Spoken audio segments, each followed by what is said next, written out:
माजी खासदार व शिक्षण महर्षी अंकुशराव टोपे यांचे चेन्नई येथे निधन झाले। ते 74 वर्षाचे होते।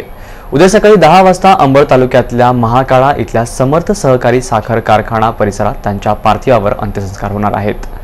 मराठवाड्याने अनुभवी मार्गदर्शक गमावला असल्याची प्रतिक्रिया मान्यवरांनी दिली आहे।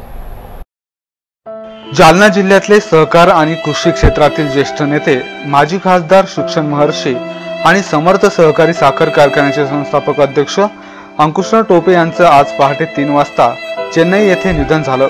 ते 74 वर्षांचे होते। अंबड तालुक्यातल्या पाथरवाला इथले मूळ रहिवासी असलेले टोपे यांनी 1964 मध्ये वकिली व्यवसायाची परीक्षा उत्तीर्ण झाल्यानंतर औरंगाबाद इथे वकिलीला प्रारंभ केला। त्याचबरोबर सामाजिक आणि राजकीय क्षेत्रातही काम करण्यास सुरुवात केली। आपल्या सामाजिक जीवनात त्यांनी अनेक महत्त्वाच्या पदावरही काम केलं। अंबड तालुक्यात समर्थ सहकारी साखर कारखान्याची स्थापना केली।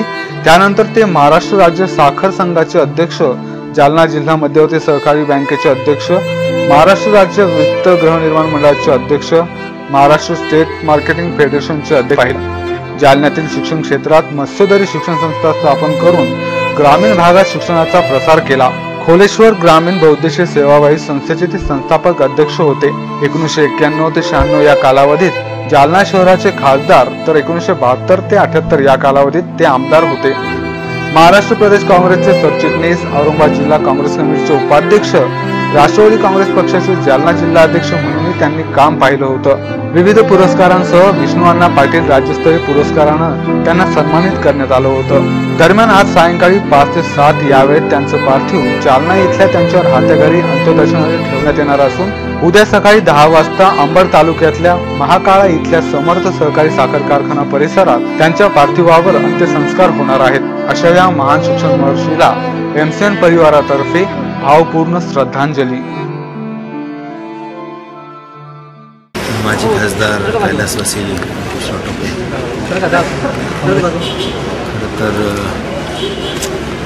मुलगा असताना सुद्धा विश्वास बसत नाही की आज त्यांना कैलासवासी हा शब्द लावावा लागतो। प्रश्न असा आहे की त्यांना जबरदस्त जीवन जगण्याची इच्छा आहे आणि काम करत करत सारखं जीवन जगावं असं त्यांचं एक आयुष्याकडे पाहण्याचा दृष्टिकोन असायचा आणि त्या जिद्दीनं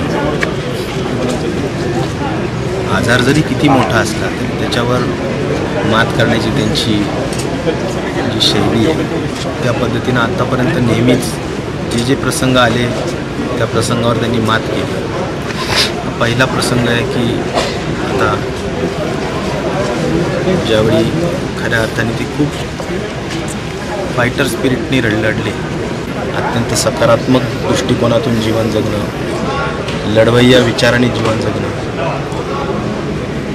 सर्वांना, सर्व जाती जमातीला घेऊन काम करणं, तरुणांना वाव देणं, रचनात्मक कार्यामध्ये सातत्याने झोकून देणं, सत्ता असो नसो सत्ता कधीही कार्य करण्यापासून थांबू शकत नाही, हेच त्यांच्या जीवनाकडं पाहिल्यानंतर आपल्याला लक्षात येईल। एकच त्यांच्या जीवनाचं ब्रीदवाक्य होतं की मला शेवटपर्यंत मरत मरत जगायचं नाही, कुठल्याही परिस्थितीत शेवटच्या क्षणापर्यंत मी काम करणार आणि हे मला मुलगा म्हणून त्यांनी माझ्याकडून अपेक्षित होतं।